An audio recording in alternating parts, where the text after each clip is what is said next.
الحمد لله الذي أنزل على عبده الكتاب ولم يجعل له عوجا والصلاة والسلام على نبينا Muhammadin wa ala alihi wa sahbihi wa mawala.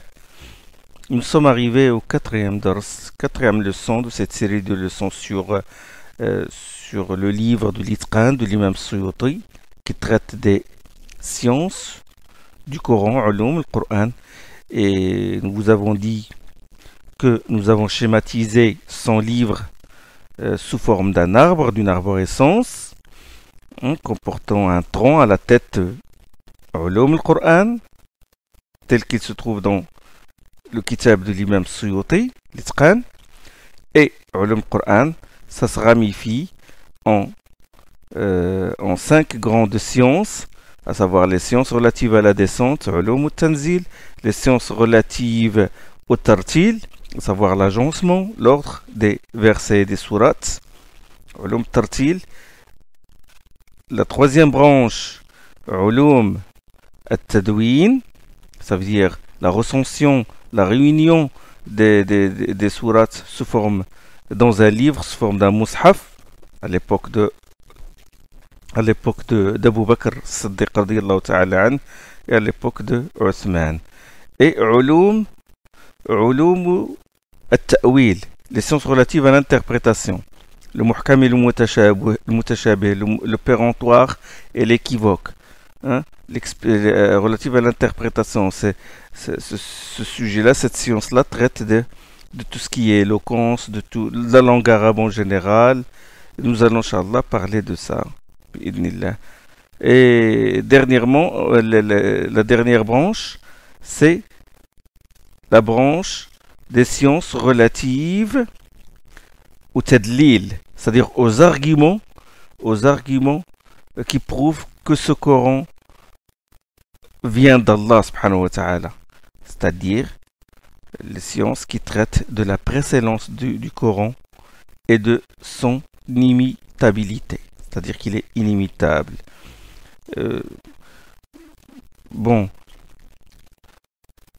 La dernière fois, nous avons commencé déjà la modalité de la descente du Coran, la branche de la modalité de la descente du Coran, et je vous ai dit que ce plan-là ne respecte pas, dans certaines parties, il ne suit pas l'ordre des chapitres de l'Itqan à certains endroits. C'est-à-dire, si vous lisez l'Itqan, les livres, il commence par la distinction, après l'introduction bien sûr, il commence par la distinction entre les révélations mécoises et médinoises, et ça, nous l'avons mis après.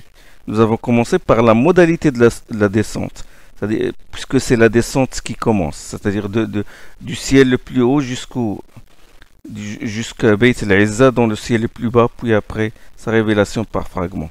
Le Suyuti a mis ce chapitre-là, la modalité de la descente, il l'a mis dans le 16e chapitre.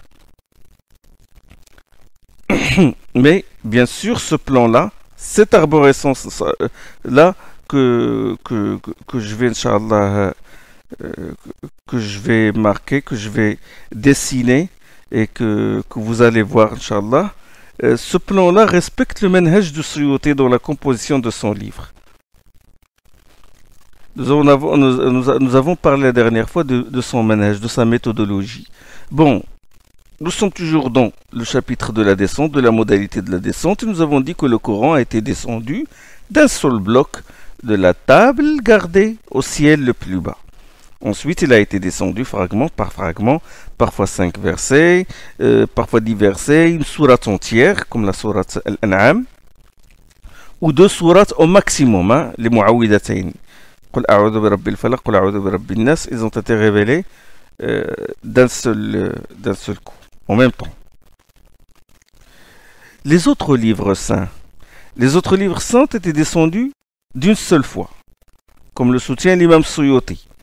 Et il a dit qu'il y a un quasi consensus là-dessus. Il a cité comme preuve le hadith suivant qui est rapporté par Ibn Abi Hatim, dans lequel Ibn Abbas a dit: les Juifs avaient dit au prophète sallallahu alayhi wa sallam, si seulement ce Coran a été descendu en une seule fois, comme ce fut la Torah sur Moïse, et Allah subhanahu wa ta'ala a révélé sur cette circonstance, il a révélé à son prophète les versets suivants: et les dénégateurs de dire « Ah, si seulement la descente du Coran s'était faite sur lui en une seule fois ». وقال الذين كفروا لولا نزل عليه القرآن جملة واحدة كذلك لنثبت به فؤادك. Nous l'avons révélé ainsi pour affermir ton cœur. Ça c'est dans Surat al-Furqan. Ils ont dit cela pour faire douter les gens sur sa prophétie, sur la prophétie du prophète sallallahu alayhi wa sallam. C'est comme s'ils voulaient lui dire tu n'es pas comme les autres prophètes. Eux ont reçu le livre d'un seul bloc et toi tu l'as reçu partie par partie.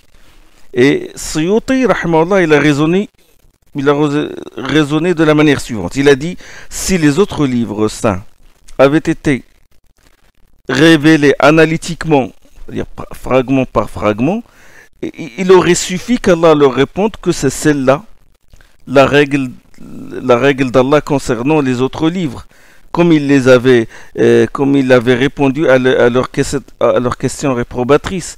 Ils ont posé plusieurs questions au prophète sallallahu alayhi wa sallam pour faire douter de sa prophétie. Ils ont dit par exemple وقالوا ما لهذا الرسول يأكل الطعام ويمشي في الأسواق لولا أنزل معه ملك فيكون معه نذيرا وقالوا ما لهذا الرسول يأكل الطعام ويمشي في الأسواق.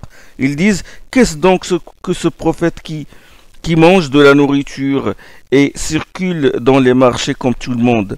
Et Allah subhanahu wa ta'ala, il a répondu, il a dit, nous n'avons pas envoyé avant toi de prophète qui ne mange pas comme tout un chacun et ne circule pas dans les marchés. Dans Surat al-Furqan. وما أرسلنا من قبلك من المرسلين إلا إنهم يأكلون الطعام ويمشون في الأسواق. Tous les autres prophètes mangeaient, circulaient dans les marchés comme tout le monde. Et quand ils ont demandé, ils ont dit, comment Allah peut-il envoyer un simple mortel ou un être humain comme messager? Abasharan yahdunana, aba'ath Allahu basharan rasula. Ils ont posé ce genre de questions. Allah subhanahu wa ta'ala leur répliqua, nous n'avons envoyé avant toi que des hommes à qui nous avons inspiré des révélations. Ce sont des hommes. Tous les autres prophètes étaient des êtres humains. Alors pourquoi vous étonnez, pourquoi vous désapprouvez le fait qu'il soit un mortel comme vous? Et quand ils ont dit comment peut-il être un envoyé alors qu'il désirait les femmes? Et Allah subhanahu wa ta'ala leur a répondu, nous avons déjà envoyé des prophètes avant toi et leur avons accordé épouse et enfants, comme a dit Allah subhanahu wa ta'ala dans Surat al-Ra'd. وَلَقَدْ أَرْسَلْنَا قَبْلَكَ رُسُلًا وَجَعَلْنَا لَهُمْ أَزْوَاجًا وَذُرِّيَّةً. Comme tout le monde. Et Suyuti, rahimahullah, il a cité parmi les preuves de la parole d'Allah à propos de la révélation de la Torah, comme quoi la Torah a été descendue d'un seul coup, d'une seule haleine, d'un seul bloc, sur Moussa alayhi salam. Il a dit, nous lui avons écrit sur les tables à propos de toutes choses, une exhortation et une explicitation de toutes choses. Prends-les fermement. Surat al-A'raf. Et dans cette même sourate, il a dit aussi, rappelle encore, lorsque nous soulevâmes le mont au-dessus d'eux, comme si c'était un nuage ombreux, et qu'ils pensaient qu'il allait leur tomber dessus, nous leur dîmes, prenez fermement ce que nous vous avons donné. C'est une preuve comme quoi la Torah était descendue d'un seul coup. Et pour Allah subhanahu wa ta'ala leur astreindre, les obliger à suivre les prescriptions de la Torah, il a soulevé le mont au-dessus d'eux. Tellement ils étaient entêtés, ils ne voulaient pas se conformer aux prescriptions de Moussa alayhi salam. Donc si c'était la même chose concernant la descente du Coran, Allah leur aurait simplement répondu que c'était la même chose concernant les autres livres. C'est là une preuve que le Coran s'est distingué des autres livres par sa descente graduelle sur notre prophète sallallahu alayhi wa sallam. Parce que quand ils ont dit si ce Coran avait été descendu sur lui d'un seul coup, Allah subhanahu wa ta'ala il dit il a dit c'est ainsi pour affermir ton cœur. Il n'a pas dit c'est la même chose concernant les autres prophètes. Donc le Coran s'est distingué. Il y a distinction et privilège. Le Coran a eu en commun avec les autres livres l'honneur de descendre d'un seul bloc. Sauf que cette descente a eu lieu du ciel le plus haut au ciel le plus bas, c'est-à-dire Bayt al-Izza, la maison de la puissance. Puis il reçut un autre honneur, celui de descendre graduellement sur le prophète sallallahu alayhi wa sallam.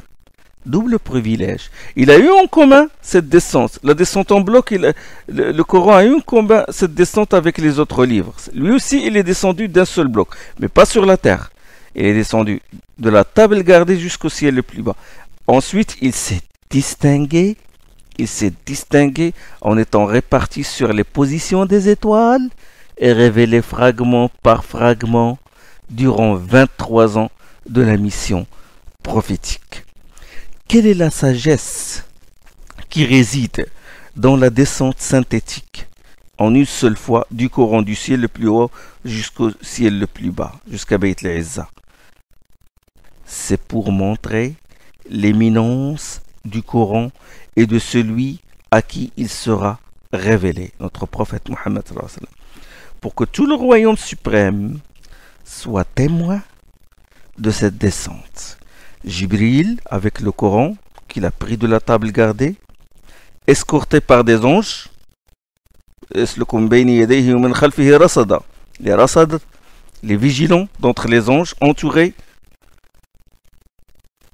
escortés par les anges, cortège solennel, tashir', puis tout le ciel fut rempli d'une armée d'anges, puis les projectiles de feu qui attaquent les démons. Un événement extraordinaire pour montrer la valeur de cette communauté. Oh, toi le musulman, regardez le privilège d'Allah, comment Allah t'a privilégié, a privilégié ta communauté par rapport aux autres communautés. Pourquoi le Coran a été descendu graduellement, c'est-à-dire du ciel le plus bas, de Mawaqi' an-Nujum, des positions des étoiles jusqu'au prophète sallallahu fragment par fragment? Les raisons sont claires. Allah a dit sous forme d'un Coran wa Qur'anan faraqnahu litaqra'ahu 'ala an-nasi 'ala mukthin wa nazzalnahu tanzila. Il a dit sous la forme d'un Coran, c'est-à-dire Coran, ça veut dire récité, que nous avons révélé fragment par fragment, faraqna, faraqa, séparément, faraqna, afin que tu le récites aux gens dans la durée. Litaqra'ahu 'ala an-nasi 'ala mukth, c'est-à-dire afin que tu le récites lentement dans la durée, en respectant la durée, puisque nous le faisons descendre d'une descente répétée. وَنَزَّلْنَاهُ تَنزِيلًا. Le tanzil, c'est toujours une descente répétée. Contrairement à l'inzal qui veut dire d'un seul coup. C'est dans Surat Al-Isra. وَقُرْآنًا فَرَقْنَاهُ لِتَقْرَأَهُ عَلَى النَّاسِ عَلَى مُكْثٍ وَنَزَّلْنَاهُ تَنزِيلًا. Afin que le prophète sallallahu alayhi wa sallam récite aux gens les versets et les sourates coraniques au fur et à mesure de leur révélation. La sagesse, afin qu'ils puissent l'apprendre. Pour que les gens puissent l'apprendre facilement et comprendre aussi, et le comprendre, et avoir foi en lui progressivement, petit à petit. Donc descente graduelle, afin qu'ils puissent l'apprendre. 5 versets ou 10 versets. Et le prophète sallam le reçoit et les récite. Il les récite dans la prière ou les récite dans les séances quand il est entouré de compagnons. Et eux l'apprennent verset par verset. Puis, dans une autre occasion, une partie est révélée. Puis le prophète sallam leur transmet à fur et à mesure durant les 23 années. Et ainsi, de cette manière, ils peuvent l'apprendre et le comprendre et se conformer à ces prescription et avoir foi en lui et avoir foi en le Coran progressivement. Aïcha radiyallahu anha, il a dit, ce hadith se trouve dans Sahih al-Bukhari, il a dit ce qui a été révélé au départ, ce sont des sourates du Mufassal. Le Mufassal, c'est le fragmenté. On va parler, Inch'Allah, de la division du Coran. Le Mufassal et le Tol. Le fragmenté, c'est c'est la dernière partie du Coran. Les sourates, ils sont courtes. Ils comportent beaucoup d'interruptions. C'est-à-dire, les sourates se terminent, puis directement Bismillah ar-Rahman ar-Rahim, puis une autre sourate, puis Bismillah ar-Rahman ar-Rahim. Ça, découpé. C'est mufassal. Mufassal. Ou parce que les versets sont courts. C'est-à-dire, donc en général, c'est des sourates qui sont courtes, de taille moyenne ou courtes. C'est la dernière partie la dernière partie du Coran. Donc, elle a dit que ce qui a été révélé au départ, ce sont des sourates du Mufassal où est mentionné le paradis et l'enfer. Où est mentionné le paradis et l'enfer. Il veut dire par là le dogme tawhid le jour dernier. Puis il a dit, radiyallahu anha, ce n'est que lorsque les gens se sont repentis de leurs péchés et adhéré à l'islam que les licites et l'illicite furent révélés. Il a dit le licite, le halal et le haram furent révélés plus tard. Et il a dit, s'il y avait dans les premières révélations ne buvez pas le vin, les Arabes auraient dit, nous n'abandonnerons jamais le vin. Et s'il y avait dans les premières révélations ne commettez pas la fornication, les Arabes auraient protesté, nous n'abandonnerons jamais la fornication. A dit Aïcha radiallahu anha, ça c'est une sagesse, éducation, tarbiya. Elle a dit que si, dès la première révélation, écoutez, ne buvez pas le vin. Qu'est-ce qu'ils vont faire? Ils vont protester de ne jamais.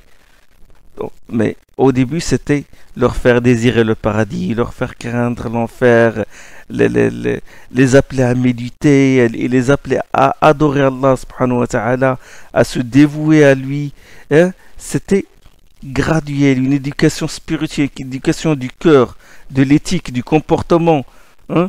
Et quand ils se sont initiés à ces valeurs-là, au dogme, au tawhid, et quand leur corps s'est imprégné de la foi le jour dernier et il a aspiré au paradis, ce n'est que lorsque tous ces versets-là, ces versets-là sur le tawhid ont été révélés qu'Allah subhanahu wa ta'ala révéla l'illicite, l'illicite et les peines légales, l'ordre de faire le hijab, etc.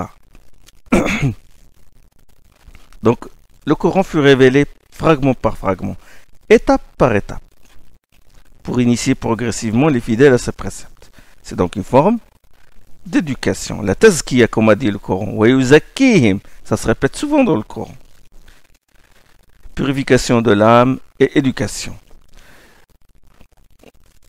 Au début, c'était, comme j'ai dit, le tawhid, la aqida, faire désirer le paradis, les valeurs morales, se débarrasser de la jahiliya, de l'esprit païen. Hein? Les gens et les Arabes en particulier étaient dans la jahiliya totale, l'ignorance. Jahiliya ne veut pas dire seulement l'ignorance de la vérité, mais l'obscurantisme, l'idolâtrie, l'enterrement des filles vivantes, l'esprit légendaire, les mœurs corrompues. Le Coran résume tout ça, nous résume cette décadence morale et spirituelle des Arabes. Il nous le résume et il nous donne les grands titres. Jahiliya, l'ignorance, paganisme. Et il a divisé la Jahiliya en 4. Dhann al-Jahiliya.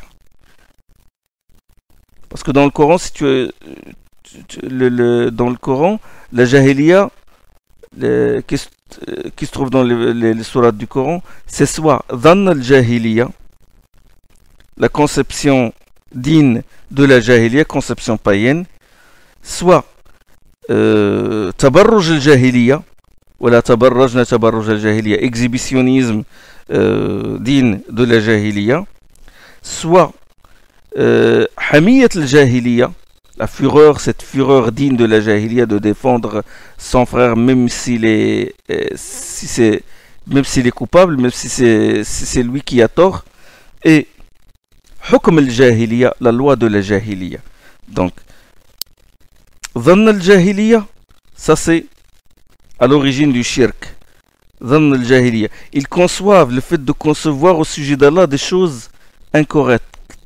Hein, comme a dit Allah subhanahu wa ta'ala dans Surat Al-Imran, ils concevaient au sujet d'Allah des choses inexactes, dignes de l'âge d'ignorance. Yadhunnuna billahi ghayr al-haqq dhann al-Jahiliya. Conception corrompue. Il disait, parce que ce verset-là a été révélé à propos il a été révélé au sujet de la bataille de Uhud. Et les hypocrites disaient si la décision leur avait été donnée, ils n'auraient pas subi les pertes humaines qu'ils avaient subies. Bon, ça c'est une conception de la jahiliya. Même aujourd'hui, tu dis à quelqu'un, écoute, il faut que tu quittes ce travail parce que toute son activité repose sur le haram. Il te répond, oh, écoute, mon frère, si je le quitte, qui va me nourrir? Je vais manger de la pierre. Ben, ils le disent maintenant les gens. Ça c'est une conception corrompue de la jahiliya. Il pense que s'il sort de ce travail, Allah ne va pas lui donner le rizq. Et ça c'est grave. Et la mauvaise conception, le fait d'avoir cette conception au sujet d'Allah, ça implique directement au shirk. Au shirk. Dans tout le Coran, il parle de cette relation entre le shirk et zan billah ghayr al-haq. Hukm al-jahiliya. Est-ce donc la loi de la jahiliya qu'il désire appliquer? Enfin, hukm al-jahiliya yabroun, la politique digne de l'âge d'ignorance, le fait de juger les lois, de juger les gens selon des lois païennes, des lois qui sont en dehors des lois d'Allah, parce que tout ce qui n'est pas loi d'Allah est loi de jahiliya. Tabarruj al-jahiliya, c'est l'exhibitionnisme digne de la jahiliya, le manque de discrétion, le manque de chasteté, le nudisme qu'on voit aujourd'hui. C'est le Coran, on a parlé. Et on a parlé, ça c'est quand il a dit tabarruj al-jahiliya, exhibitionnisme, il veut dire corruption morale. Donc corruption dans la conception, tasawwur, la vision des choses, corruption dans les lois politiques, corruption morale, tabarruj al-jahiliya. Wala tabarrujna tabarruj al-jahiliya al-oula. Abstenez-vous des exhibitions du premier paganisme, comme a dit Allah subhanahu wa ta'ala dans surat al-Ahzab. Et puis, hamiyat al-jahiliya. في قلوبهم حمية الحمية حمية الجاهلية كما dit Allah subhanahu wa ta'ala dans surat al-Fath. La fureur jalouse digne de la jahiliya, la vengeance. Pour un seul tué, parmi les leurs, il tue 10. Vengeance excessive. Fureur jalouse.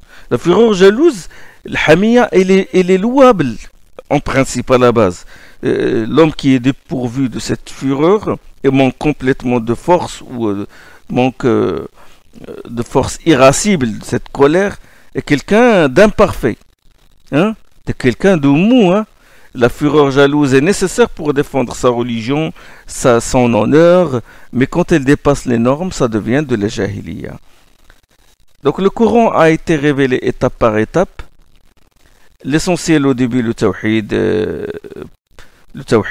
pas de la manière qu'on fait aujourd'hui dans notre da'wa. On matraque les gens avec les versets coraniques. Il faut que vous appreniez les shurut de la ilaha illallah, les conditions. Si vous ne remplissez pas ces conditions, vous sortez de l'islam d'une manière qui n'est pas conforme au manhaj coranique. Non, il faut qu'on suive la voie du coranique dans l'éducation des gens, dans leur initiation au tawhid, à travers l'appel à la raison. Regardez comment le Coran procède. Il a dit, ont-ils été créés à partir de rien ou sont-ils eux-mêmes leurs propres créateurs? Il a appelé à la raison, les exemples, il a donné les paraboles, les exemples pour faciliter la compréhension. Ça c'est étape par étape. Ensuite, les prescriptions, le djihad et même les prescriptions, leur rigueur était progressive. C'est-à-dire, ce n'est qu'enfin que les peines légales ont été révélées. C'est donc dans l'intérêt des gens que le Coran fut révélé analytiquement. C'est aussi dans l'intérêt du prophète sallallahu alayhi wa sallam. Le verset que nous avons cité précédemment. وَقَالَ الَّذِينَ كَفَرُوا لَوْلَا نُزِّلَ عَلَيْهِ الْقُرْآنُ جُمْلَةً وَاحِدَةً كَذَلِكَ لِنُثَبِّتَ بِهِ فُؤَادَكَ.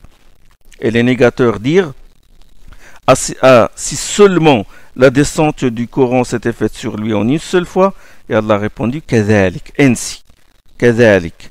C'est-à-dire que nous ne l'avons pas fait descendre d'un seul coup, mais révélé par fragments. Voici donc la raison que c'est dans l'intérêt du prophète sallallahu alayhi wa sallam, et dans sa communauté aussi.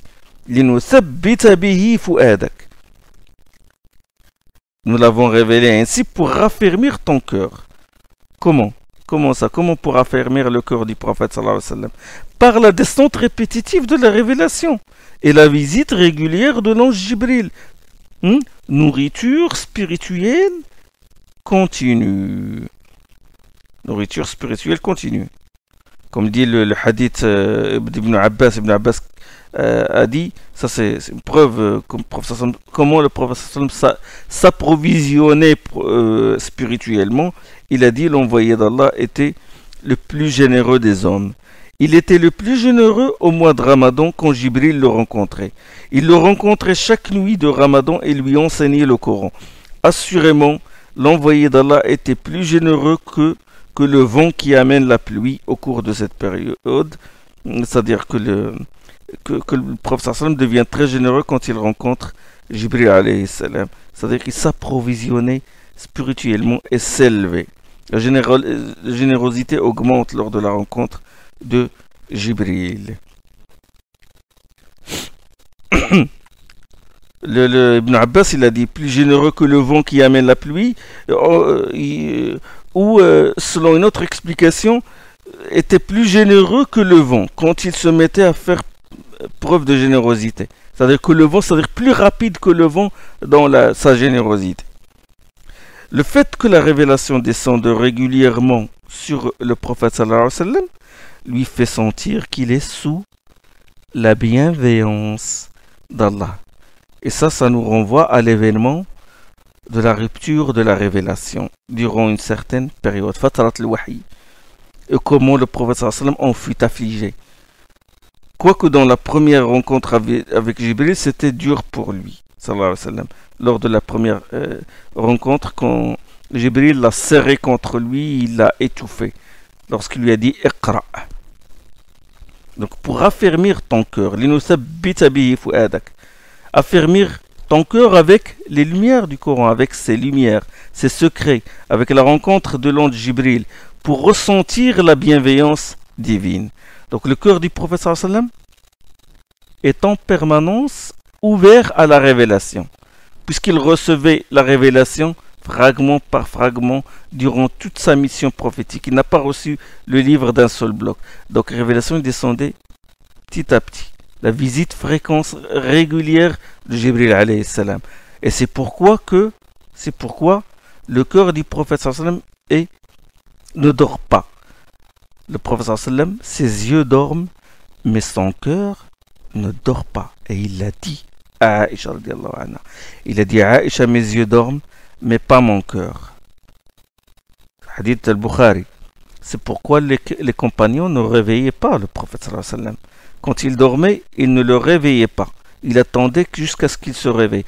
Parce qu'il se peut que au moment où il est allongé, ou le moment où ses yeux sont fermés, il se peut qu'il reçoive la visite, qu'il est en train de recevoir la révélation divine. Même dans une des expéditions, quand ils se sont endormis jusqu'au lever du soleil, et quand le prophète sallam a demandé à Bilal de les réveiller pour la prière du Fajr, et Bilal s'est endormi, et toute l'expédition, toute l'équipe, toute la troupe des compagnons s'est endormie, y compris le prophète sallallahu alayhi wa sallam. Omar et les autres compagnons n'ont pas pu réveiller le prophète sallallahu alayhi wa sallam. Ce qu'a fait Omar, c'est il a fait le takbir. Il commençait à dire Allahu Akbar, Allahu Takbir, jusqu'à ce que le prophète sallallahu alayhi wa sallam se réveille. Parce que son cœur est ouvert à la révélation en permanence. كذلك لنثبت به فؤادك. Ça c'est dans Surat al-Furqan. La suite du verset ورتلناه ترتيلا ولا يأتونك بمثل إلا جئناك بالحق وأحسن تفسيرا ورتلناه ترتيلا. Nous en avons soigneusement agencé les versets. Ça on le verra inshallah sous le chapitre, sous la branche du tartil. Et nous en avons soigneusement agencé les versets, et puis il ne propose pas le moindre exemple sans que nous t'en fournissions la vraie réponse et la meilleure explication.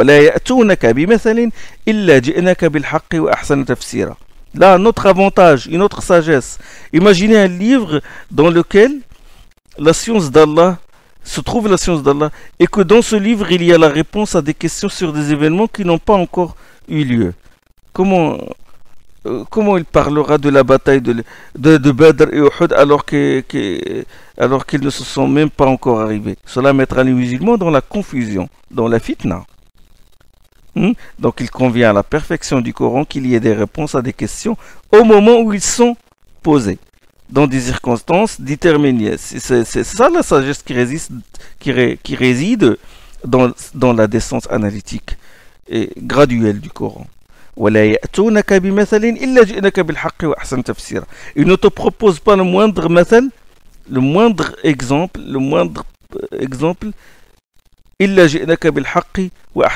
sans que nous t'en fournissions la vraie réponse et la meilleure explication.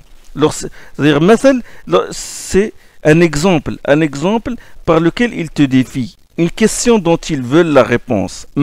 C'est quelque chose qui est arrivé au sommet, aux yeux de son auteur. On dit mithal, idéal. En posant par exemple des questions auxquelles le prophète sallam, à leurs yeux, auxquelles le prophète sallam sera incapable de répondre. Question sur la nature de l'âme, sur Dhul Qarnayn, le roi Dhul Qarnayn, le roi aux deux cornes. Donc Allah veut faire descendre son livre par fragments, munajjam, dans un but éducatif, pour répondre à des questions au moment opportun et pour renforcer le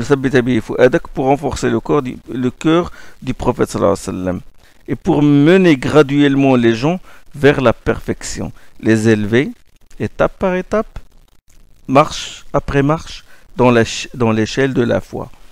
Il veut en même temps que son livre soit un livre murattal, c'est-à-dire dont les versets et les sourates sont agencés selon un ordre parfait qui n'est pas conforme à celui de la descente analytique. Le Coran n'a pas été écrit selon son ordre de descente, selon al-Furqaniya.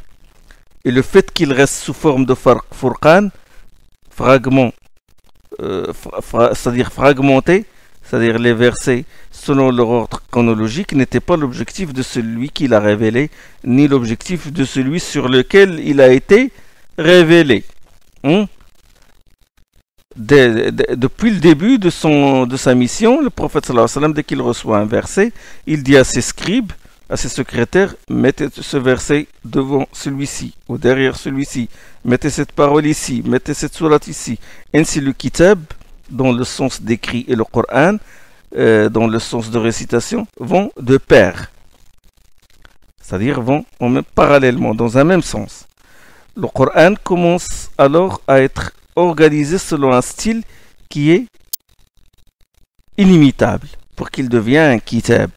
Il ne faut donc pas s'étonner de voir qu'entre les 5 premiers versets de la sourate Al-Alaq, اقرأ باسم ربك الذي خلق خلق الإنسان من علق اقرأ وربك الأكرم الذي علم بالقلم علم الإنسان ما لم يعلم, les 5 premiers, et les autres versets de la même sourate, entre ces deux, كلا إن الإنسان لا يطغى, les 5 premiers versets, et le reste, il y eut une longue période. Même si on voit le Coran aujourd'hui, la sourate Al-Fatiha au début, la sourate Al-Alaq, elle est 96e, alors que c'est la sourate qui était la première révélée au prophète sallallahu alayhi wa sallam, enfin les 5 premiers versets. C'est voulu que le Coran soit ainsi. Allah ne veut pas que son livre soit un livre d'histoire lié aux dates et aux circonstances.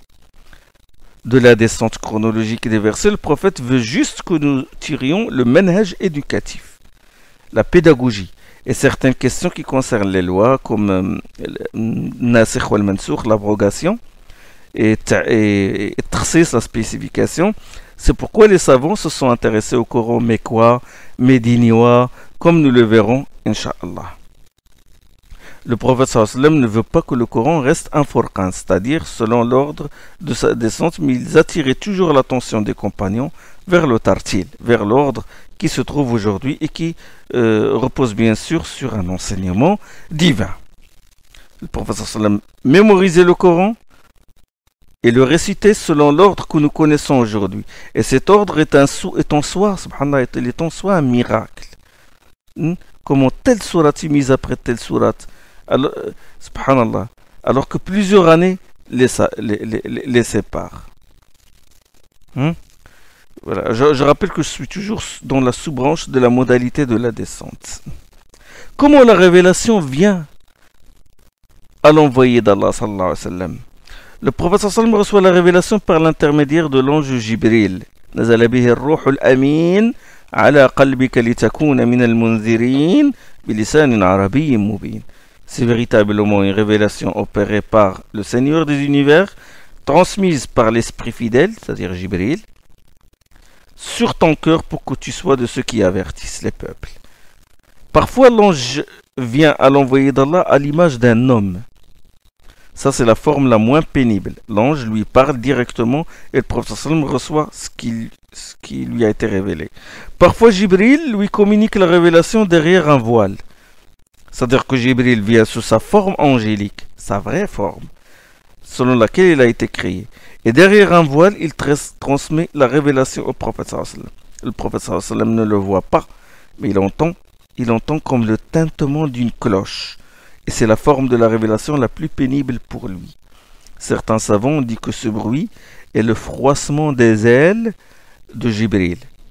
Ces deux formes de révélation se trouvent dans un hadith authentique rapporté par al-Bukhari, où le prophète sallallahu alayhi wa sallam a dit « Ahyanan ya'tini misla salsalati al-jarasi wa huwa ashaddu alayhi. Fayufsamu anni wa qad wa'itu anhu ma qal. Wa ahyanan يتمثل للملك رجلا فيكلمني فأعي ما يقول. Parfois la révélation vint à moi comme le tintement d'une cloche et c'est là ce qui m'est le plus pénible. Puis il me quitte et alors j'ai retenu ce qu'elle m'a dit. Parfois l'ange se présente à moi sous la forme d'un homme et je retiens ce qu'il m'a dit. Il se présente aussi sous forme angélique, la forme sous laquelle il a été créé, avec 600 ailes, et lui communique la révélation. Et ça, c'est arrivé 2 fois. 2 fois, le prophète sallam a vu Jibril sous sa forme angélique, comme il a été créé. C'est au début de la révélation, et durant le Mi'raj, l'ascension du prophète sallallahu alayhi wa sallam. L'histoire du Mi'raj, Isra ou le Mi'raj, l'ascension du prophète sallallahu alayhi wa sallam. Ça concernant la révélation du Coran. La révélation coranique n'est pas communiqué, attention, il n'est pas communiqué sous forme de songe ou d'inspiration, ilham, ou de souffle dans le cœur, naft fil rawa', comme dans le hadith où le prophète sallallahu alayhi wa sallam a dit inna ruha al-qudus nafatha fi raw'i an nafsan lan tutimma ajalaha wa rizqaha لن تموت حتى تتم رزقها وأجلها فأجملوا في الطلب فإنما عند الله لا ينال بالحرام. L'Esprit Saint a soufflé dans mon cœur qu'aucune âme ne meurt qu'après avoir fini le terme qui lui est fixé et épuisé la subsistance qui lui est prédéterminée. Bon, ce hadith-là, bon, le prophète sallam dit que Jibril a soufflé dans mon cœur. Mais ces mots de là sont des aspects de la révélation de la sunna. Attention, de la sunna. Parce que le prophète sallallahu alayhi wa sallam reçoit 2 sortes de révélations. La révélation coranique, parole communiquée au prophète sallallahu alayhi wa sallam, et la révélation de la sunna. La révélation de la sunna, qui sont soit des paroles, soit des actes, comme quand Jibril a dirigé le prophète sallallahu alayhi wa sallam en prière. Il a dirigé, lui a montré le recours, le sujoud, etc. C'est une sorte de révélation, mais c'est une révélation relative à la sunna. Quant à la révélation coranique, elle est reçue de ces manières-là, c'est-à-dire de contact direct avec Jibril sous forme d'un homme ou derrière un voile, ou sous sa forme vraiment directement, sous sa vraie forme. Dans tous ces cas-là, le prophète sallallahu alayhi wa sallam est conscient. Et quand il sort de cet état, il est dans un état de parfaite lucidité. Et il est élevé spirituellement. Cela n'a rien à voir avec l'état de possession ou d'évanouissement comme pensent certains, comme le décrivent certains orientalistes. L'évanoui se réveille dans un état d'ivresse. Et parfois il y a des trous de mémoire. Le prophète sallam, non, quand il sort de cet état de wahi, des perles de sueur, comme a dit Aïcha, il a dit Parfois, il recevait la révélation dans les nuits ou dans les jours où il fait très froid. Mais je vois des perles de sueur descendre du front du prophète sallallahu alayhi wa sallam. Mais quand il sort de cet état, il est très conscient, il sait ce qui lui a été révélé et il récite les versets qui lui ont été révélés en étant conscient et en sachant ce qu'il lui a révélé, en le comprenant parfaitement, puisqu'il recevait les mots et leur signification. Il a dit, je retiens ce qu'il a dit. Donc cet état de communication de révélation est un état particulier. C'est un état d'élévation spirituelle et de contact avec l'angélique et le divin. Dans cet état particulier, qui est pénible pour l'envoyé d'Allah, le prophète essayait de retenir par cœur ce qui lui est communiqué. Il remuait ses lèvres, Il remuait ses lèvres. Parce que le prophète a reçu dès le début de la révélation, à apprendre par cœur les versets qui lui sont communiqués. Quand Allah lui révéla, il a dit Iqra bismi rabbika allazi khalaq. Iqra, récite, qu'est-ce qu'il va réciter? Sur un livre, il n'a pas de livre. Mais Iqra, ça veut dire apprends par cœur. Parce que le qira'a, c'est le jama'. Qara'a, c'est le jama'. Veut dire aussi réunir. Le qara', c'est le jama'. Ihfaz. Apprends, retiens. Et le prophète sallam s'efforce de retenir la révélation et remue ses lèvres. Il remue ses lèvres, sallallahu alayhi wa sallam. Et Allah lui révéla لا تحرك به لسانك لتعجل به إن علينا جمعه وقرآنه فإذا قرأناه فاتبع قرآنه ثم إن علينا بيانه لا تحرك به لسانك لتعجل به. Ne remue pas ta langue en récitant le Coran pour en hâter la remémoration. C'est-à-dire par peur que certains mots ne lui échappent, le prophète sallam remue les lèvres. Le hadith se trouve dans le Bukhari. La tuharrik bihi lisanaka lita'jala bih. Ça c'est verset du Coran de Surat al-Qiyamah. Inna alayna jam'ahu wa qur'anah. À nous de l'assembler dans ta poitrine et d'en fixer la récitation. Inna alayna jam'ahu. À nous de l'assembler. Nous allons réunir la révélation et nous allons la mettre dans ton cœur. Inna alayna jam'ahu, c'est-à-dire à nous de l'assembler dans ta poitrine. Wa qur'anah, et d'en fixer la récitation, c'est-à-dire te le faire réciter. Faciliter pour toi sa récitation. Nous allons le faciliter. فإذا قرأناه, si nous le récitons, c'est-à-dire si nous te le récitons par l'intermédiaire de Jibril.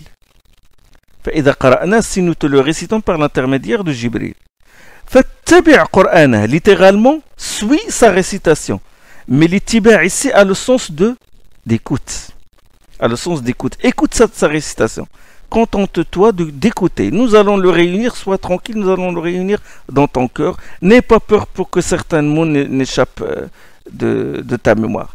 Nous allons le réunir dans ton cœur. Tout ce que tu dois faire, c'est de l'écouter attentivement. Fattabi' Qur'ana. Thumma inna alayna bayana. Puis c'est à nous de l'expliciter. Nous allons te l'expliquer et tu le transmettras et tu en transmettras l'explication. Les compagnons vont te demander c'est quoi ce verset, c'est quoi ce mot, explique-nous, etc. Et nous allons t'en donner l'explication pour que tu la transmettes à la communauté. Donc 3 choses. La fixation de ce qui a été révélé dans le cœur du prophète sallallahu alayhi wa sallam. Inna alayna jam'ahu wa qur'ana. En faciliter la récitation. Et 3e chose, l'explication pour que le prophète sallallahu alayhi wa sallam explique à sa communauté. Il existe une question qui a un rapport avec la modalité de la révélation. Suyuti ne l'a pas mentionné. Et ça, nous en avons déjà parlé. À savoir l'interruption momentanée de la révélation. Bien sûr, l'interruption revient à la modalité. Normalement, on doit classer l'interruption. Le fatrat al-wahi, on doit l'adjoindre ici, on doit l'ajouter ici. L'interruption, il revient à la modalité de la descente, kayfiyat nuzul. Puisque la modalité de la descente il traite du sujet de la succession, de la descente. Est-ce que la descente se succède dans des moments qui sont proches les uns aux autres, où il existe des périodes d'interruption de la descente?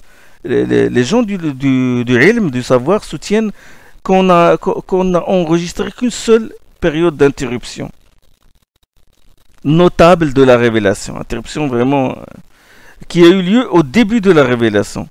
C'est cet avis qui est le plus pertinent et que soutient l'imam Suhaili et Ibn Hajar aussi. Et la majorité des huffaz, la majorité des grands compilateurs de hadith. Elle a duré 40 jours, l'interruption. 40 jours, et non pas 2 ans ou 2 ans et demi ou 3 ans comme disent certains savants de la Sira. L'interruption connue est celle qui précède la révélation de la sourate Ad-Duha. Le jour montant, Ad-Duha wa layli idha saja, où Allah subhanahu wa ta'ala a dit à son prophète Ma wadda'aka rabbuka wa ma qala. Ton Seigneur ne t'a ni abandonné ni détesté. C'est dans le 3e verset. Quand il a suspendu sa révélation pendant cette période, le fait qu'il ait suspendu sa révélation durant 40 jours ne veut pas dire qu'il t'a abandonné. Il ne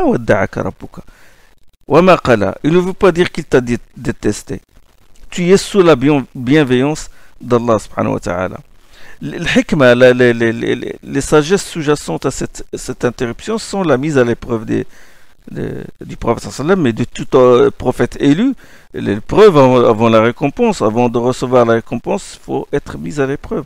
Le prophète sallam et tous les prophètes déjà, les prophètes élus sont éprouvés. Allah les éprouve pour les élever en degré de mérite. Comme a dit à Moussa, je t'éprouve d'une vraie mise à l'épreuve. Ça c'est dans Surat Taha. Il a dit وَلَقَدْ فَتَنَّا سُلَيْمَانَ Surat Sad. Nous avons éprouvé Sulayman. وَظَنَّ دَاوُودُ أَنَّمَا فَتَنَّهُ فَاسْتَغْفَرَ رَبَّهُ. Soudain Daoud, le prophète Daoud, Rasoul Daoud s'aperçut que nous n'avons fait que l'éprouver. Dans Surat Sad aussi. Donc le but, c'est de manifester la sincérité du dévouement de Muhammad sallallahu alayhi wa sallam à son Seigneur. Lui faire sentir que l'affaire est sérieuse. Le fait que Jibril le saisit dès le départ et l'étrangle, ça c'est pour montrer l'importance de l'affaire, la mission qu'il sera chargé de communiquer. Donc la deuxième sagesse, la première c'est celle-là, la deuxième c'est faciliter l'affaire au prophète sallallahu alayhi wa sallam. C'est lui faciliter les choses, en ravivant en lui le désir de rencontrer Jibril, le désir de rencontrer l'au-delà, le royaume suprême. Vous savez, l'amour et le désir brisent tous les obstacles. C'est-à-dire, au début, il a reçu les révélations, puis rupture, et il l'a laissé.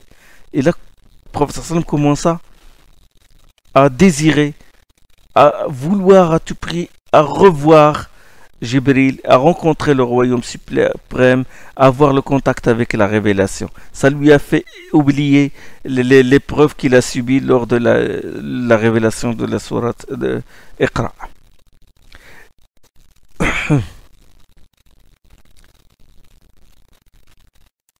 As-Suyuti a mis sous ce chapitre la question des 7 modes de formulation du Coran. C'est ce qu'on appelle ahruf, puisque le Coran a été descendu selon 7 ahruf, comme le prouvent plusieurs hadiths rapportés selon une multiplicité de chaînes de rapporteurs, ce qu'on appelle tawatur, au degré d'authenticité. Les 7 modes de formulation du Coran. Dans les 2 sahih, d'après un récit d'Ibn Abbas, l'envoyé d'Allah sallallahu alayhi wa sallam a dit « Jibril m'a fait réciter le Coran selon 7 harfs. Et je n'ai cessé de lui en demander davantage jusqu'à ce qu'il arrive à 7. » Le hadith d'Ubay ibn Ka'b dans le Sahih de Muslim, Jibril vient dire au prophète sallam, Allah t'ordonne de faire réciter le Coran à ta communauté selon un harf, un seul mode de formulation, un seul idiome. Et le prophète sallam lui dit, j'implore la grâce d'Allah et son pardon. Ma communauté ne supportera pas cela, c'est-à-dire ne supportera pas le fait de l'astreindre à un seul harf. Et selon une autre version, facilite les choses à ma communauté. Il revint Jibril revient une deuxième fois, il lui dit Allah t'ordonne de faire réciter ce Coran à ta communauté selon 2 harfs. Il dit, le prophète sallam, j'implore la grâce d'Allah et son pardon, ma communauté ne supportera pas cela. Et oui, la 4e fois, il a dit, quand il est revenu, il a dit Allah t'ordonne de faire réciter le Coran à ta communauté selon 7 harfs. Que les gens récitent selon l'un ou l'autre des 7 harfs, c'est pareil. C'est-à-dire que c'est le Coran qu'ils récitent. 7 modes de formulation. Le prophète sallam veut que le Coran soit révélé selon les 7 harfs, c'est pour rendre la tâche facile à sa communauté. Il ne veut pas les astreindre à un seul harf, de sorte que s'il le dépasse, il tombe dans le péché.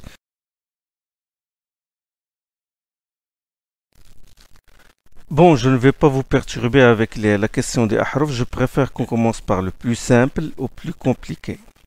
Et quand on arrivera, Inch'Allah, au chapitre du Tartil, la psalmodie, l'ordre psalmodique et la récitation, et aussi le chapitre du Tadwin, le recensement du Coran, et particulièrement quand on traitera le rasm, la graphie du Mus'haf, on développera ce sujet. Mais pour ne pas vous laisser à votre faim, parce que plusieurs frères sont curieux de connaître ce que sont ces 7 ahruf, je vais vous en donner un bref résumé. Premièrement, le Coran a été révélé avec la langue de Quraysh, en particulier. Voilà. Ça, c'est la base. Ce n'est que plus tard, et vraisemblablement à Médine, que vint la licence de la récitation du Coran selon les 7 ahruf, c'est-à-dire 6 en plus de harf de Quraysh, de la langue de Quraysh. La raison en est, c'est que les gens de différentes tribus arabes commençaient à embrasser l'islam. Donc, d'où la nécessité du Qur'an. Le prophète sallam a engagé des gens spécialisés dans la récitation pour apprendre à ces nouveaux convertis comment réciter le Coran. Les Qur'an sont connus comme Ibn Mas'ud, Salim, Mawla la franchise d'Abu Hudayfa, Mu'ad bin Jabal, Ubay ibn Ka'b. Les ahruf, c'est quoi? Ce sont des modes de formulation des mots arabes, des idiomes arabes. Les tribus arabes parlaient tous l'arabe, ont beaucoup de termes en commun dans toute la péninsule, mais certains mots varient d'une langue arabe à une autre, d'un idiome arabe à une autre, comme par exemple le ajil et asra'. Certains emploient ajil pour dire viens vite, et d'autres utilisent le verbe asra', ou ta'ala, viens, et halumma. Ces tribus se sont habituées à certains mots. Donc, pour les initier à la langue arabe, c'est difficile. À la langue de Quraysh, pardon, c'est difficile, surtout qu'il y a parmi eux des vieillards, des analphabètes. Et Allah subhanahu wa ta'ala a ordonné, par l'intermédiaire de Jibril, de faire réciter le Coran, a ordonné au prophète sallam par l'intermédiaire de Jibril, alayhi salam, de faire réciter le Coran à sa communauté selon 7 harf. Ce n'est pas que tous les mots du Coran, que tout mot du Coran est récité de 7 manières différentes, mais certains mots diffèrent, soit une variation dans les voyelles, ou des points diacritiques, ou l'absence ou la présence de la hamza, comme mu'minoun et mu'minoun, comme bidanin et bidanin, bil bukhl, bil bakhal. Donc la langue de base du Coran est celle du Quraysh.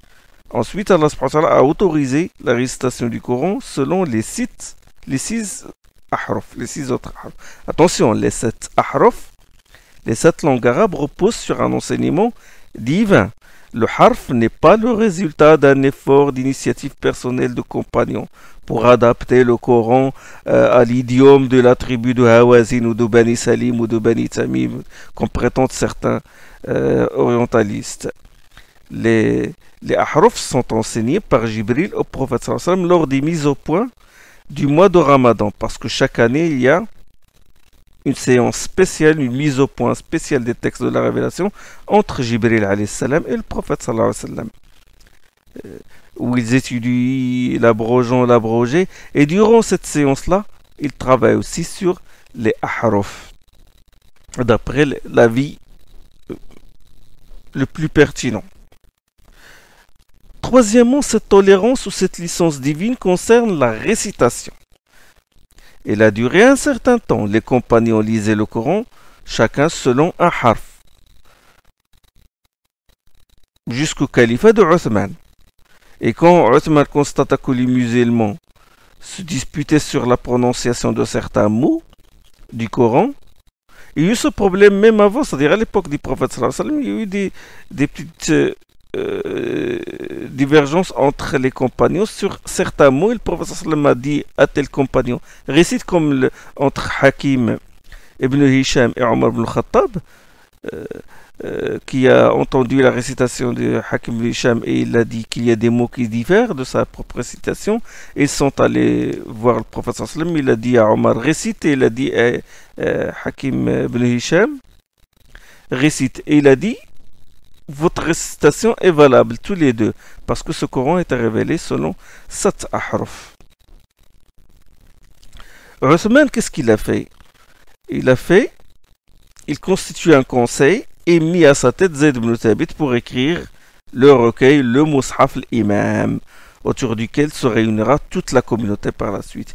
Il y a fixé une écriture, le Mus'haf pas un seul, attention, parce qu'il y a des gens qui disent Mus'haf al-Imam, c'est seul. Non, il y a 6 ou 7 exemplaires, comme on le verra inchallah quand on traitera le rasm, la graphie. 6 ou 7, parce qu'il a envoyé les copies au Cham, en Irak et à la Mecque, à d'autres métropoles. Donc, il y a fixé une écriture qui est adaptée à la langue de Quraysh, c'est ce qu'a fait Othman. Les 6 autres ahruf sont une licence, c'est-à-dire qu'on peut les prendre comme on ne peut pas les prendre. C'est-à-dire on ne tombe pas dans le péché si on ne les adopte pas. Sont une licence. Le choix est laissé à toute la communauté, aux compagnons. Mais attention, la graphie, c'est-à-dire l'écriture qui est adaptée à la langue de Quraysh, le rasm du texte, de la recension de Othman et de son comité, cette graphie-là s'adapte à plus d'un harf. Elle s'adapte à plus d'un harf, à plus d'un mode de formulation. Ça peut être 2, 3 ou 4 ou 5. Pourquoi? Parce que la graphie d'origine ne comporte pas de diacritique. Il ne comporte pas de voyelles courtes. Il ne comporte pas de points qui distinguent le ba du ta, du sa, ou qui distinguent le ra du zayn, ou qui distinguent le fa du qaf. Le ha, le jim, le kha, le ha sans point diacritique, le jim avec le point en bas et le kha le point en haut. Il n'y avait pas ça dans le Mus'haf de Othman. Les Arabes n'utilisaient pas de points diacritiques, ils lisaient directement. Ils étaient éloquents, ils lisaient directement les textes, la graphie était comme ça. Il n'y avait pas de shadda, il n'y avait pas de le kasra, il n'y avait pas de kasra, ni de fatha, ni de tanwin. C'est bon? Mais attention, ça ne veut pas dire que cette graphie est rudimentaire ou imparfaite comme le prétend Régis Blacher. On va voir dans le rasm le génie de Othman dans l'écriture du Coran, comment il a respecté les langues arabes et les ahruf. Le premier qui a introduit bien sûr les voyelles courtes, c'est à la graphie du Coran, et Abu al-Aswad al-Du'ali. C'est le premier. Il est mort en 69 de l'Hégire. C'est un disciple des compagnons. Il a rencontré les compagnons. C'est un tabi'i. Abu al-Aswad al-Du'ali, il a représenté les voyelles courtes, les diacritiques correspondant aux voyelles, les voyelles courtes, par des points. Un point au-dessus de la lettre, c'est la fatha. Comme ba, par exemple, il va mettre un point sur la lettre. Un point en bas de la lettre, c'est la kasra. Bi, par exemple, il va mettre un point en bas. Un point devant la lettre est la damma. Bou, ça va être la damma. Et il les a marqués avec une couleur rouge pour les différencier de l'écriture. C'est bon? Donc, il les a mis avec une autre couleur. Quant aux autres points, c'est-à-dire les points ayant établi les diverses valeurs d'un même caractère. Les autres points que nous connaissons aujourd'hui, qui distinguent le ba, le ta, le sa, le ba avec un point en bas et le ta avec deux points au haut et le sa avec trois points, et le jim du ha du kha, ça c'est son disciple Nasr ibn Asim al-Laythi, qui est mort en 90 de l'Hégire. C'est lui qui les a introduits. C'était à l'époque de l'Hajjaj ibn Yusuf al-Thaqafi. Mais là, un même système diacritique pour les voyelles et pour les points que nous connaissons, ça met le lecteur dans la confusion. Et il faut toujours mettre les voyelles avec une couleur différente de celle des points. C'est-à-dire qu'Abou al-Aswad Du'ali, les voyelles, il les a représentées par des points, et son disciple, Nasr ibn Asim al-Laythi, il les a représentées par des points. Donc, il peut arriver qu'il y ait une confusion. Là, vint al-Khalil ibn Ahmed al-Farahidi. C'est à l'époque abbasside, il est mort en 170 de l'Hégire. Khalil, le géant de la langue, le maître de Sibawayh. Ben, il a résolu ce problème-là en inventant un nouveau système diacritique. C'est le système que nous connaissons aujourd'hui et qu'il a tiré des lettres de prolongation. Ce nouveau système diacritique des voyelles courtes.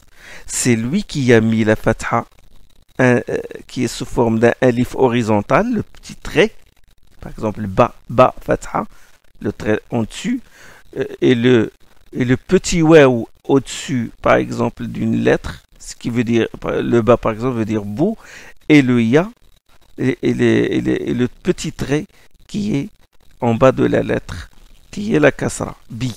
Donc le alif ba. Le alif, c'est la lettre, c'est la lettre de prolongation. Qu'est-ce qu'il a fait? Il l'a mis horizontalement, ça veut dire une voyelle courte. Le ba avec le alif, ça va être ba. Mais la petite fatha qui est un alif horizontal sur le ba, c'est ba tout court. Et le bou, la damma, c'est un waw, mais il est petit et il l'a mis sur la lettre. La kasra, c'est un ya. C'est un ya, il a coupé la tête de cette kasra-là et il l'a mis en dessous de la lettre. Damma veut dire joindre les lèvres. Dammam tu shafatay. Damma. Donc, quand je dis bou, tout, qu'est-ce que je fais? Je joins mes lèvres. Dammam, damma. Fatha, j'ouvre. Fatha, c'est ouvrir. Donc, ba. Regardez, mes lèvres s'ouvrent. Ma bouche s'ouvre. Ba. Quand je mets la kasra, je casse, parce que kasra veut dire casser. Donc, bi, ti, je casse. Voilà. Lui, il a introduit ces voyelles-là que nous connaissons aujourd'hui. Donc, la graphie du recueil de Uthman ne comportait pas de diacritique. 100 voyelles courtes, 100 points. C'est pourquoi, voilà, 100 points et 100. Et puisqu'il est 100 points et 100 voyelles courtes, cette graphie accepte sa lecture selon d'autres ahruf que le harf de Quraysh. Mais attention, Uthman y a pensé. Il a pensé à ça. Il n'a rien ajouté à la graphie. Et on va le voir ça. Il a même enlevé certains alifs pour respecter les autres ahruf. C'est-à-dire, d'accord, le Coran est selon le harf de Quraysh. Il a dit à Zayd ibn Thabit et aux autres membres du conseil, si vous divergez sur une lecture, revenez à la langue de Quraysh.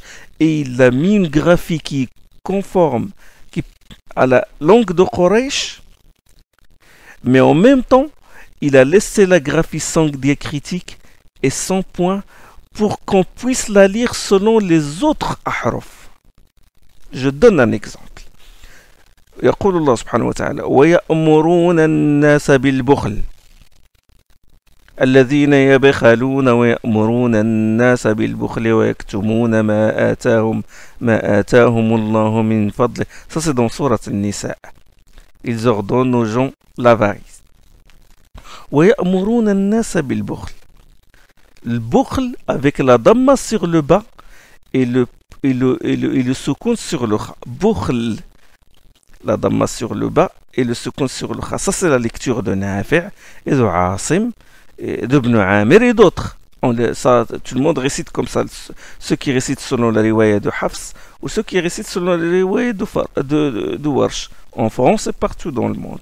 Ils lisent comme ça. وَيَأْمُرُونَ النَّاسَ بِالْبُخْلِ avec le damma sur le bas et le sukun sur le kha. Selon une autre lecture, وَيَأْمُرُونَ النَّاسَ بِالْبَخَلِ avec la fatha sur le bas et la fatha sur le kha. La fatha sur le bas et la fatha sur le kha. Ça c'est la lecture qira'at Hamza, Khalaf et Kisa'i. Si on enlève les diacritiques, la graphie peut être lue de cette manière et il peut être lu de cette manière. Peut être lu de la manière d'un harf et peut être lu selon un autre harf. Bil bukhl, on peut lire bil bukhl et on peut lire bil bakhal. C'est bon, vous avez un peu compris. Vous enlevez les voyelles. La graphie accepte les deux lectures, que ce soit le bukhl ou le bakhal. Et c'est cette absence de diacritique qui a perpétué les autres ahruf. Qui a perpétué les autres ahruf. Où se retrouvent ces ahruf? On les retrouve dans les qira'at. Dans les qira'at qui sont venus plus tard. Il ne faut pas confondre les ahruf avec les qira'at. Le mushaf de Uthman, ce n'est pas un seul comme j'ai dit, mais 6 ou 7 mushaf imam comme on le verra. Sa graphie, selon la langue de Quraysh, est là. D'accord. Mais les compagnons qui avaient appris et écrit le Coran de la bouche du prophète sallam continuaient à enseigner le Coran et à diriger les prières selon le harf qu'ils ont appris. Chacun a appris selon un harf. Il y a même des compagnons qui connaissent 2 ou 3 harfs. C'est bon? 2 ou 3 modes de formulation. C'est-à-dire qu'il y a des variantes qui ont tous été enseignés par le prophète sallallahu alayhi wa sallam. Leurs successeurs, pareil, ils ont appris ça des compagnons. Et quand le nombre de récitants de Qurra s'est multiplié, et les ahruf sont dispersés partout, et les Qurra lisaient ça dans les mosquées, dans les cercles d'enseignement, les milliers de gens les écoutent, ils entendent ce Coran-là selon ce ahruf, ce Coran-là, cette qira'a selon un autre harf. Quand il y a plusieurs qira'at,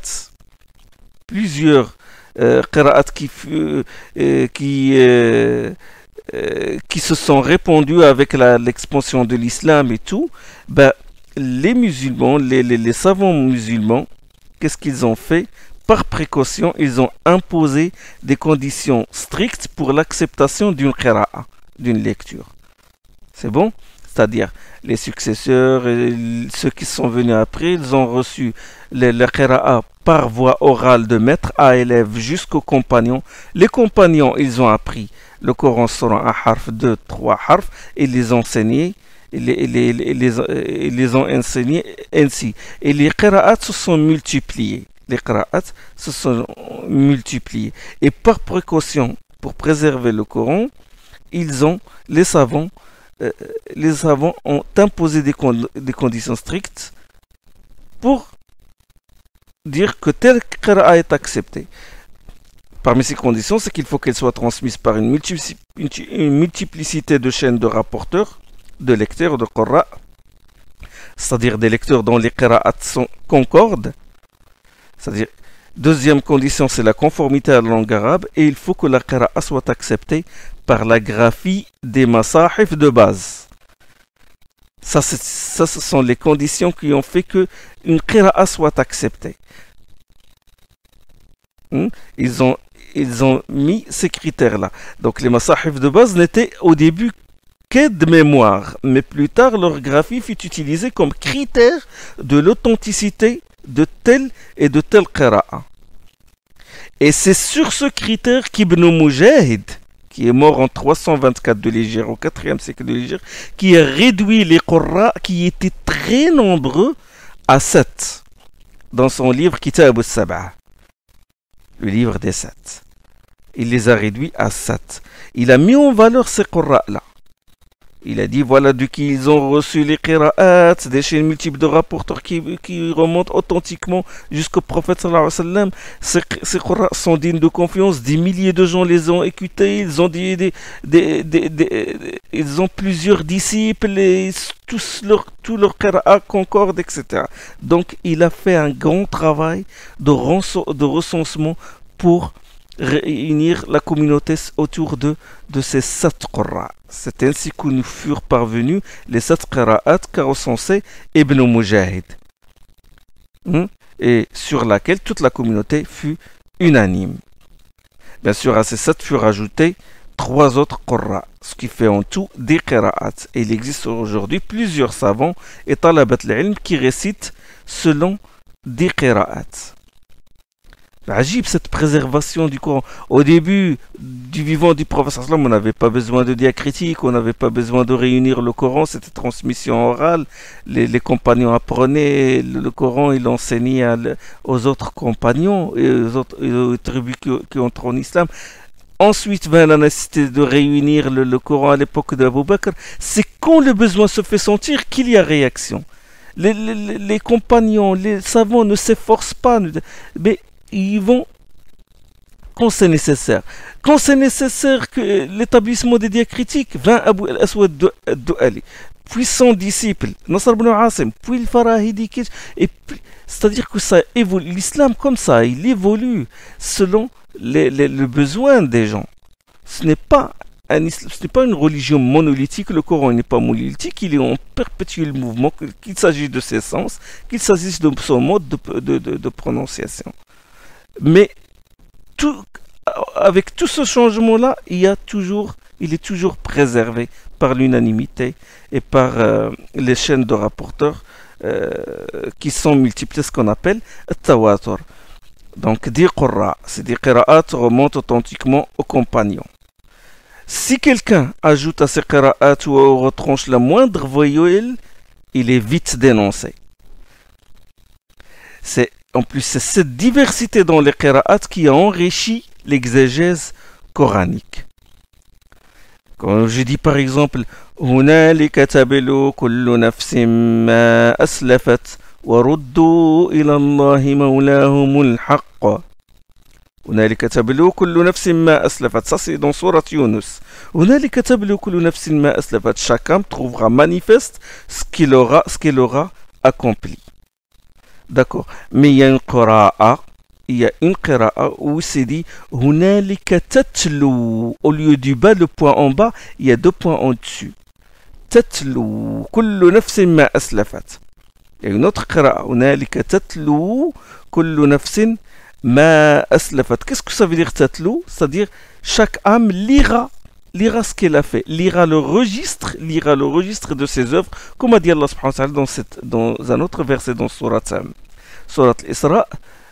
اقرأ كتابك كفى بنفسك اليوم عليك حسيبا. Allah subhanahu wa ta'ala dit à l'homme, lis ton livre, il suffit de toi-même comme juge. Donc j'ai les deux sens au lieu d'un seul. Et aussi bidanin et bidanin wa ma huwa ala al-ghayb bidanin, bidanin avec le da.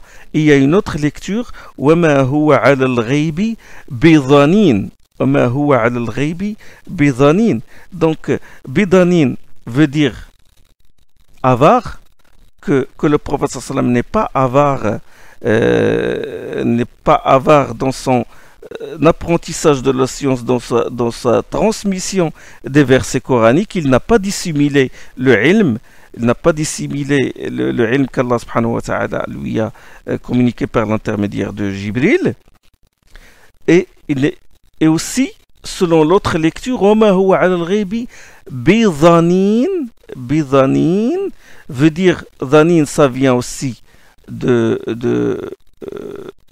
dhanin, ça pour sens aussi soupçon, Accusation, ça veut dire qu'il n'est pas accusé, ça veut dire qu'il n'est pas, qu'il est hors de tout soupçon concernant la transmission du Coran, c'est-à-dire qu'il n'a rien changé, n'a rien modifié dans ce Coran. Donc nous avons ici deux sens. Les exégèses utilisent ces qira'at-là. Il utilise même d'autres qira'at qui ne respectent pas le rasm de Uthman. Parce que quand les savants se réunissent autour de ces deux qira'at, ils ont dit voilà les autres qira'at, il ne faut pas les utiliser, et c'est-à-dire il ne faut pas les lire, on ne va pas les accepter. Ça ne veut pas dire qu'ils ne sont pas authentiques, mais par précaution, par scrupule, par précaution rigoureuse de notre Coran, ils ont dit voilà, puisqu'ils ne respectent pas le rasm, on ne va pas les adopter. Mais ils sont utilisés par les exégètes. قراءة الشنبوذي, قراءة ابن محيصن, قراءة الحسن البصري, les quatre قراءات qui sont marginales, les exégètes s'en servent dans l'explication des versets. Donc cette diversité, il a enrichi l'exégèse coranique et subhanallah, toute la religion de l'islam est comme ça. Ça t'offre, comme j'ai dit dans l'introduction de l'Itqan, c'est comme des jardins où il y a plusieurs fleurs. L'islam comme ça, le Coran te présente plusieurs fruits, plusieurs gouttes de ce fruit-là, gouttes de cet autre. Écoute le Coran selon cette lecture, écoute le Coran selon Warsh, écoute le Coran selon Hafs an Asim, écoute-le maintenant selon le Kisa'i, écoute-le selon Ad-Duri, écoute-le maintenant selon Ibn Amir. C'est beau, ça t'offre.